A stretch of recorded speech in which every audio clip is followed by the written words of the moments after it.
Good morning guys, কেমন আছো সবাই? আশা করি খুব ভালো আছো, আর আমিও ভালো আছি। তো আজকে সোমবার, এখন সকাল 8টা বাজে। সকালে কাজবাজ সেরে নিয়েছি, নিয়ে চা খেলাম। চা খেয়ে ভাবলাম যে এই কুলগুলো অনেক দিন থেকে আছে, আজ আচার বানাবো, কাল বানাবো, বানানো আর হচ্ছে না। তো বেশি দিন থাকলে তো খারাপ হয়ে যাবে, পোকা লেগে যায়। আর সেই আচারগুলো মানে কুলগুলো এনেছিলাম 1 মাস আগে, আমার বাবার বাড়িতে গেছিলাম, তোমাদেরকে তো ব্লগে দেখিয়েছি। তো সেই দিন তো আচার আর বানানো হয়নি। তো এখন সেই জন্য সকাল সকালে ভেবে নিলাম যে চা খেয়ে আচারটা বানিয়ে নিই, তারপরে রান্না বসাবো। তো চলো, আজকে আমি কুলের আচার কী করে বানাচ্ছি সেটাই তোমাদের সঙ্গে শেয়ার করছি। তোমরা কিন্তু ভিডিওটা স্কিপ না করে অবশ্যই পুরো ভিডিওটা দেখতে থাকো, আশা করি তোমাদের ভালো লাগবে। আর আমার কিন্তু এই কুলের আচার খেতে ভীষণই ভালো লাগে। তোমাদের যদি কার কার ভালো লাগে অবশ্যই আমাকে কমেন্ট করে বলো। তো কড়াই গরম হয়ে যাওয়ার পরে শুকনো কড়াইয়ে দিয়ে দিলাম কিছুটা জিরে, কিছুটা ধনিয়া আর 4-5টা মতো লঙ্কা। একদম শুকনো কড়াইয়ে সেগুলো ভেজে নিলাম, ভেজে তুলে নিচ্ছি। তো যেহেতু আমি লঙ্কাটাকে পরে দিয়েছিলাম, তো লঙ্কাটাকে আর একটু ভাজতে হবে। তো সেই জন্য আমি জিরে, ধনিয়া এইসব তুলে নিলাম। তুলে নেওয়ার পরে লঙ্কাগুলো আবারও দিলাম। তো এবারে লঙ্কাগুলো পুরোপুরি ভাজা হয়ে গেছে, এবারে লঙ্কাগুলো তুলে নেব। আবারও ভালো করে তোমাদেরকে বলে দিচ্ছি, মশলার মধ্যে ছিল কিছুটা জিরে, কিছুটা ধনিয়া, কিছুটা পাঁচফোড়ন আর শুকনো লঙ্কা। আর পরিমাণটা আমি বলছি না, এই জন্যই তোমরা যে যেমন কুল নেবে তার উপরেই একটু প্রত্যেকে তো রান্নাবান্না করোই, সবার একটা আইডিয়া থেকেই যায়। তো সেই আইডিয়া মতোই মশলাগুলো নেবে, সেই জন্য আমি মশলার পরিমাণ আর বললাম না। আমার যেরকম পরিমাণে কুল ছিল সেরকমভাবেই আমি মশলা নিয়েছি। তো যাই হোক, মশলাগুলো তুলে নেওয়ার পরে কড়াইয়ে দিয়ে দিলাম তেল, তারপরে একটা শুকনো লঙ্কা আর 2টো তেজপাতা দিয়ে নাড়াচাড়া করে দিয়ে দিলাম শুকনো কুলগুলো।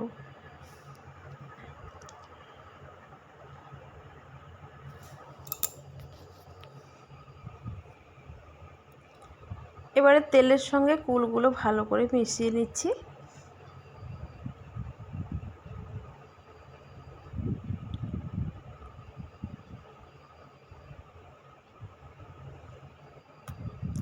তো তেলের সঙ্গে কুলগুলো ভালো করে মেশানো হয়ে গেছে, এবারে দিয়ে দিচ্ছি 1/2 চামচ মতো নুন আর 1/2 চামচ মতো দেবো হলুদ গুঁড়ো। এই কারণে আমি 1/2 চামচ দিচ্ছি, কুলটাকে যখন শুকানো হয় তখন নুন আর হলুদ দিয়েই কিন্তু শুকানো হয়েছে। তো আমি শুকনো কুল একটা খেয়ে দেখেছিলাম, একটু নুনের পরিমাণটা কম মনে হচ্ছে, তো সেই জন্য আমি আর একটু পরিমাণ মতো নুন দিয়ে দিলাম। এবারে হলুদের যেহেতু কাঁচা গন্ধ না থাকে সেই জন্য একটু নাড়াচাড়া করে নিলাম, বেশি কিন্তু ভাজা যাবে না, ভাজলে কুলগুলো শক্ত হয়ে যাবে। তো হলুদের গন্ধটা চলে যাওয়ার পরে দিয়ে দিতে হবে জল পরিমাণ মতো, যাতে কুলগুলো ভালো করে সেদ্ধ হয়, কারণ অনেক দিন এটাকে রোদে শুকানো হয়। তো তো সেই কারণে জল দিয়ে ভালো করে সেদ্ধ করতে হবে, না হলে কিন্তু শক্ত শক্ত থাকবে, ভালো লাগে না খেতে।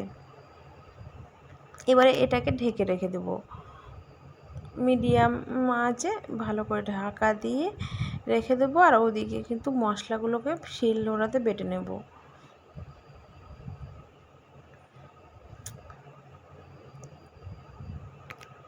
আর এই কুলগুলোকে শুকানো তোমাদেরকে শেয়ার করতে পারলাম না এই কারণেই যে কুলগুলোকে তো আমি নিজে বাড়িতে শুকাইনি, আমার কাকিমা শুকিয়ে রেখেছিলো। তো কুলটাকে কীভাবে শুকিয়ে রেখেছিলো সেটা তোমাদেরকে বলছি। পাকা কুল নিয়ে বোঁটাটা ছাড়িয়ে ভালো করে ধুয়ে আঙুল দিয়ে টিপে টিপে কুলগুলোকে ভেঙে নিয়ে নুন আর হলুদ দিয়ে মাখিয়ে সেটাকে রোদ্রে শুকিয়ে রেখেছিলো। ওদিকে কুলগুলো সেদ্ধ হচ্ছে আর আমি এদিকে কিন্তু মশলাগুলো বেটে নিচ্ছি। তো মিক্সিতে কিন্তু আচারের মশলা না বাটাই ভালো, এই কারণে মিক্সিতে বাটলে বেশি গুঁড়ো হয়ে যায়। আর আচারের মশলা কিন্তু হালকা একটু গোটা গোটা থাকবে, তাতেই ভালো লাগে, খুব মিহি বাটলে কিন্তু ভালো হয় না। তো সেই কারণে আমি শিলনোড়াতেই মশলাগুলো বেটে নিচ্ছি।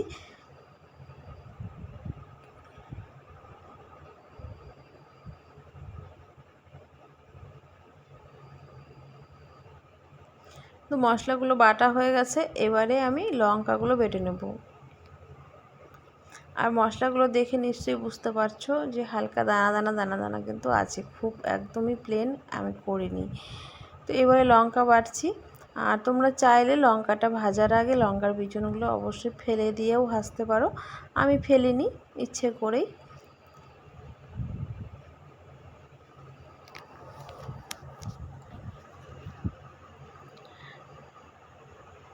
তো সবগুলো মশলা আমার একদম বাটা হয়ে গেছে।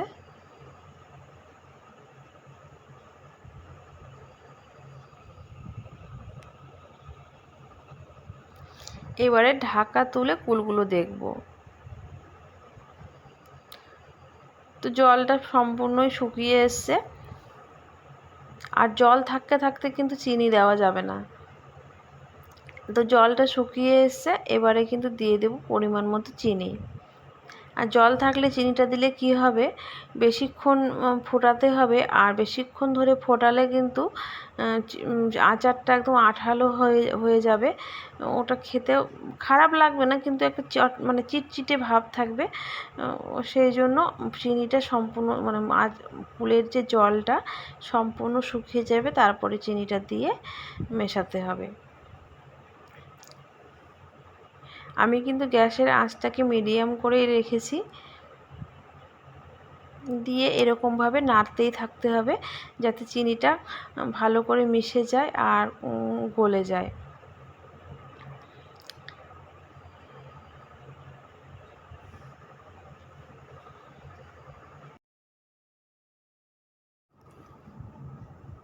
তো চিনিটা খুব ভালো করে গলে গেছে, আর চিনির যে জলটা সেটাও শুকিয়ে এসছে। এবারে গ্যাসটাকে অফ করে 2 মিনিটের জন্য ঠান্ডা করতে রেখে দেব।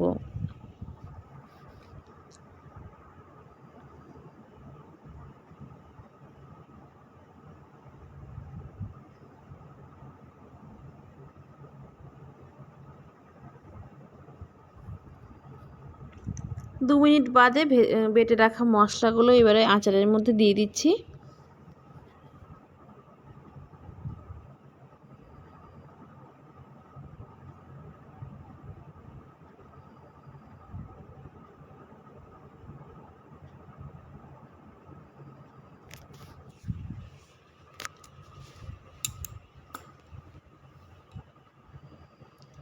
এবারে মশলার সঙ্গে আচারটাকে খুব ভালো করে মিশিয়ে নিচ্ছি।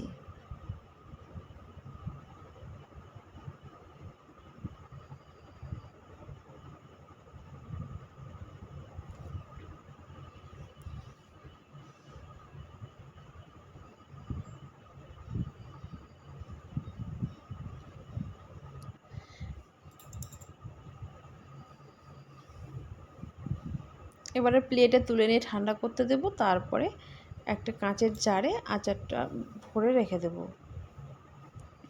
আর কুলের সিজনে এই কুলের আচার আমাদের বাড়িতে প্রত্যেক বছর আমার মা বানাতো, কাকিমা বানাতো। আর মা কিন্তু ভীষণই এই আচারটা ভালো বানাতো।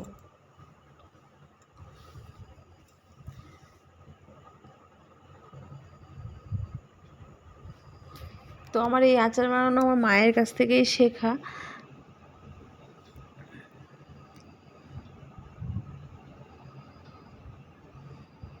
এবারে খেয়ে দেখি কেমন হয়েছে।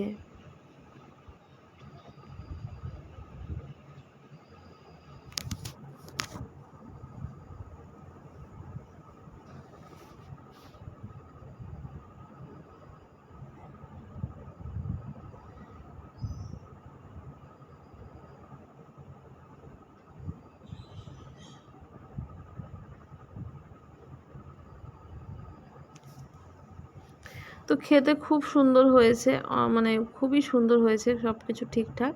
কিন্তু কোথাও যেন একটা মায়ের হাতের যে স্বাদ সেটা মিস করছি, সেটা হয়তো পাচ্ছি না। আর সেটা হয়তো আমি কোনোদিন পাবোও না, কারণ সেই মানে সেই হাতটা তো আর নেই যে সেই স্বাদটা পাবো। সেই স্বাদটা আমার মনেই থেকে গেছে। তো চলো বন্ধুরা, আর কি আজকের মতো ভিডিওটা এখানেই শেষ করছি। যদি ভালো লাগে অবশ্যই ভিডিওটাকে লাইক করো আর কমেন্ট করে বলো। আর আমার চ্যানেলে নতুন হয়ে থাকলে চ্যানেলটাকে অবশ্যই সাবস্ক্রাইব করে আমার পাশে থেকো। আর ফেসবুক থেকে দেখলে পরে অবশ্যই পেজটাকে ফলো করে দিও। তো আজকের মতো টাটা, সবাই ভালো থেকো, সুস্থ থেকো।